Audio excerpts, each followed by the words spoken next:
감사합니다. 여러분 사랑합니다. 오늘도 주님의 초대에 기쁨으로 응답하시고 예배 잔치에 오신 성도님들 주의 이름으로 사랑하고 축복합니다. 한량없는 주님의 은혜가 여러분 가운데 충만하기를 축원합니다. 오늘 이 대림절 세 번째 주일을 맞는 이 아침에 주여 돌아오소서 이런 제목으로 여러분과 함께 은혜를 나눠보려고 합니다. 1981년 이탈리아의 이 브라스카티 마을에서 6살 아이가 아주 깊은 우물에 빠졌습니다. 전문가가 로프를 의지하고 내려갔는데 물에 떨어진 아이가 아주 기적적으로 말이에요. 상처도 입지 않고 벽을 붙잡고 물에 떠 있었던 겁니다. 그 아이를 구출하려고 내려가니까 이 아이가 그 내려온 사람에게 한 1000마디가 엄마는 언제 와? 그렇게 말을 하더라는 거예요. 그러니까 여러분 그 우물 깊은 우물 속에 그 흑암의 공포, 죽음의 공포, 이런 것들이 누가 와야 아기한테는 해결된다고요? 엄마가 와야, 이 아이한테는 엄마가 와야 해결될 수 있다. 이런 아주 절박한 희망과 믿음이 담긴 그런 절규가 아닐 수 없었던 거죠. 여러분 오늘 본문에서 이런 이와 같은 절규를 예언자 이사야가 하고 있어요. 주여 돌아오시옵소서.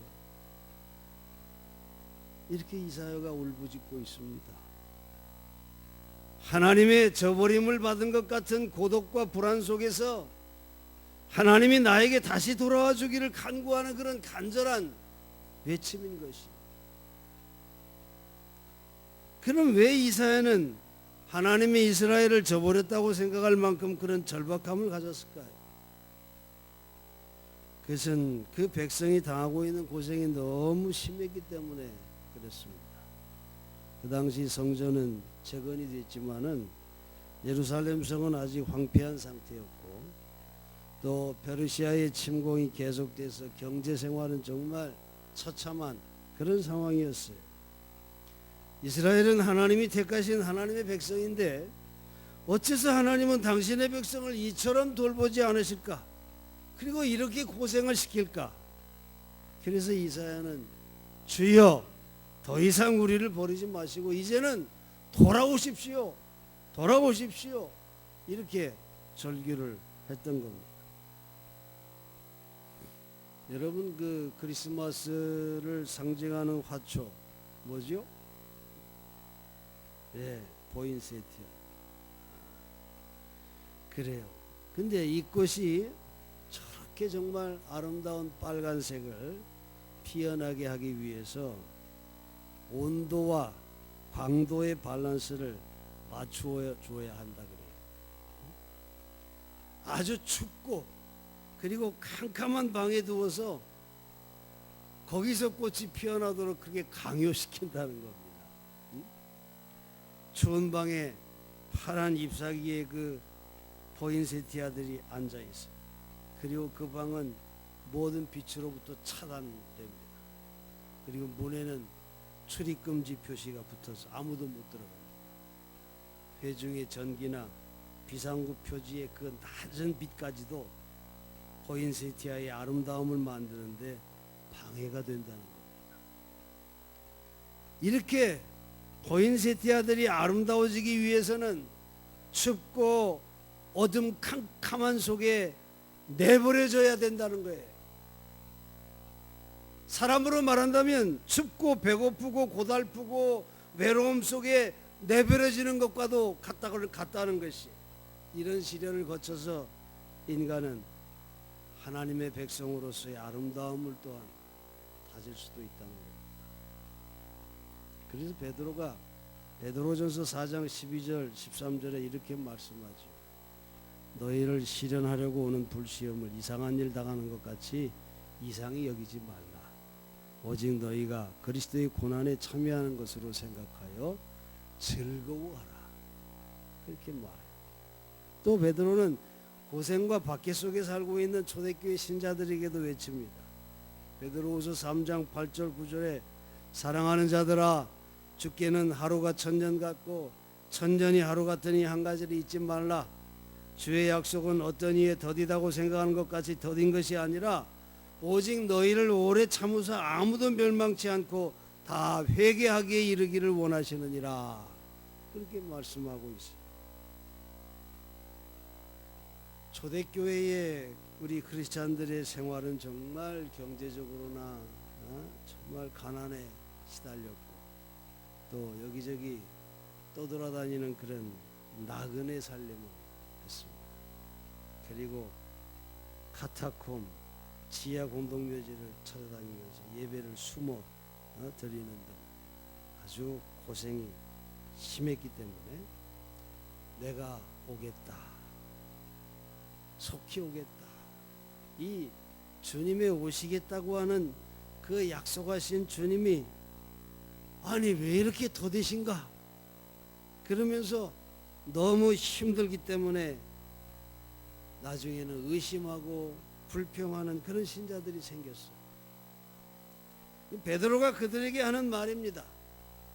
주님이 더디 오는 것은 시련을 통하여 우리가 깨닫고 회개하여 구원받을 수 있도록 기다려주는 기간이다. 그러므로 우리는 인내로서 이 기간을 기다려야 한다. 그렇게 베드로가 말하고 있는 겁니다.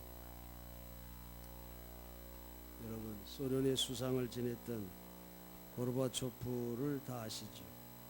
그가 스탠포드 대학에서 역사적인 연설을 했었습니다.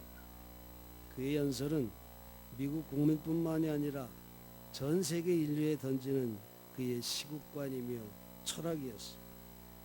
그때 그가 연설에서 두 가지를 말했어요. 지금은 합심의 시대며 인내의 시대입니다.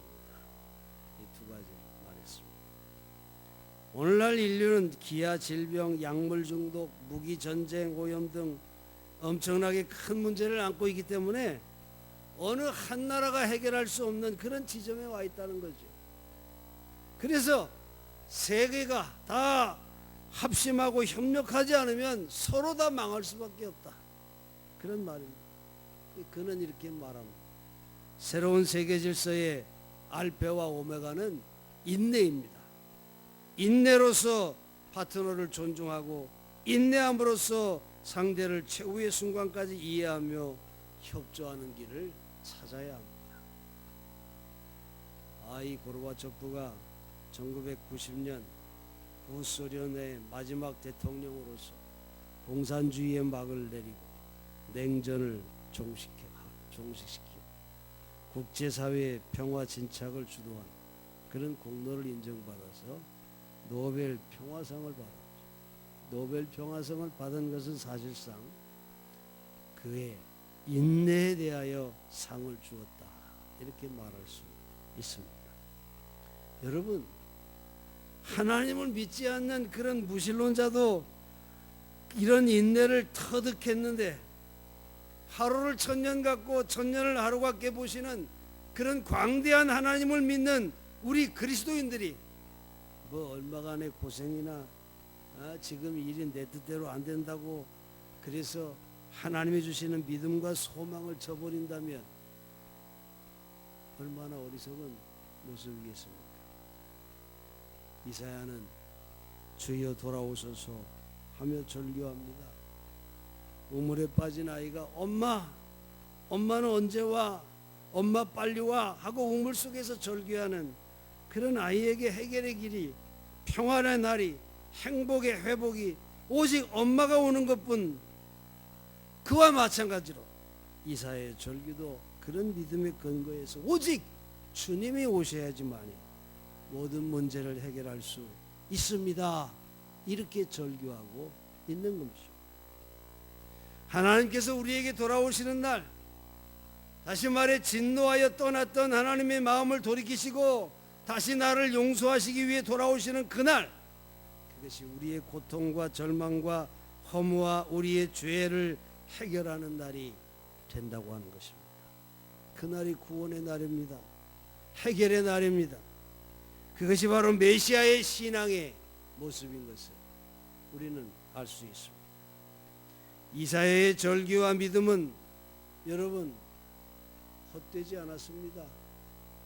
제3 이사야로 구분하는 56장에서 66장 메시아를 고대하는 그런 예언을 한 지 약 400여 년 뒤에 하나님은 그의 기도를 들으시고 예수 그리스도를 이 세상에 보내셨습니다. 사람의 몸을 입고 인간의 곁에 하나님이 그리스도가 오신 것입니다.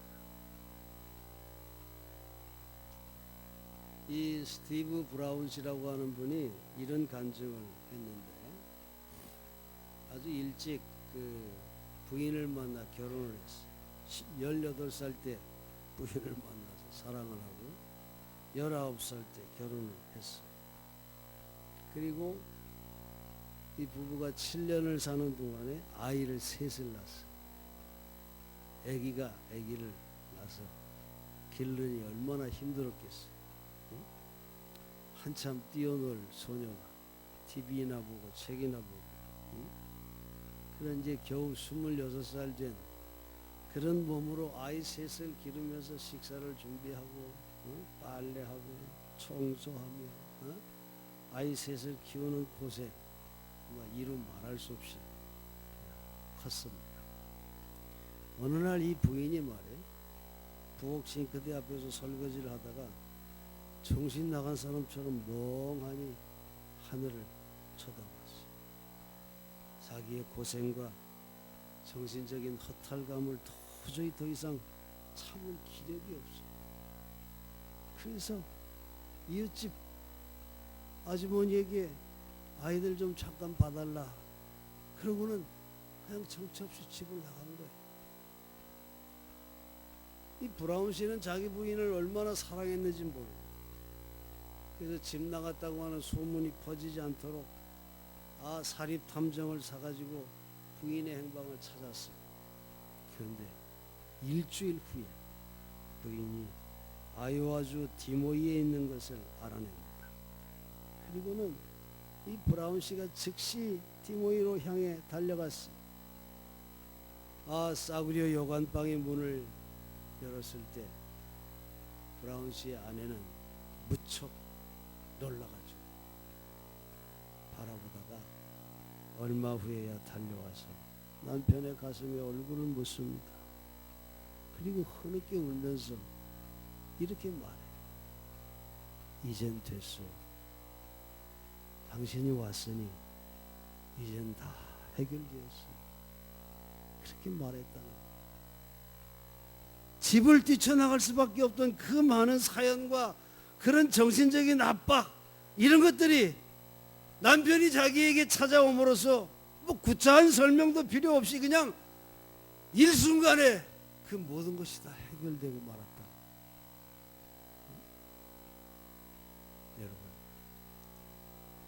오늘 성전에 앉아 예배하는 성도님들 가운데 어느 시인이 사용한 말처럼 조용한 절망을 느끼고 있는 분 있을지도 모릅니다. 조용한 절망이라고 하는 것은 말로 표현할 수 없어 혼자 썩고 있는 현대 지식층의 지친 상태를 말하는 그런 표현이에요. 또 어떤 사람은 브라운 씨 부인처럼 더 이상 견딜 수 없는 폭발 직전에 와 있는 사람도 있을지 모릅니다. 사랑하는 성도 여러분, 이런 때에 우리에게 필요한 것은 무엇일까요? 이사야의 기다림이 우리에게도 필요합니다. 주여 돌아오시옵소서. 내 처지와 내 문제는 내가 해결할 수 있는 것이 아닙니다. 환경이 달라진다고 해결되는 것도 아닙니다. 진정한 안심과 평화는 주님이 내 마음속에, 주님이 내 가정과 내 일터에 오셔야 해결된다고 하는 것이죠. 내 힘으로 해결을 모색하는 동안 절망은 더 깊어져 갈 수밖에 없을 것입니다.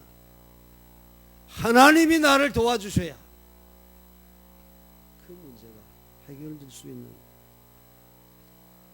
오늘 이제 주님의 오심을 기다리는 이 절기에 정말 이사야의 절기가 저와 여러분 모두의 기도가 되기를 간절히 바랍니다. 진정으로 주님을 인내함으로 기다리며 주님의 평화와 기쁨을 꼭 체험하는 그런 대림절이 되시기를 제 이름으로 간절히 축원합니다. 기도하겠습니다.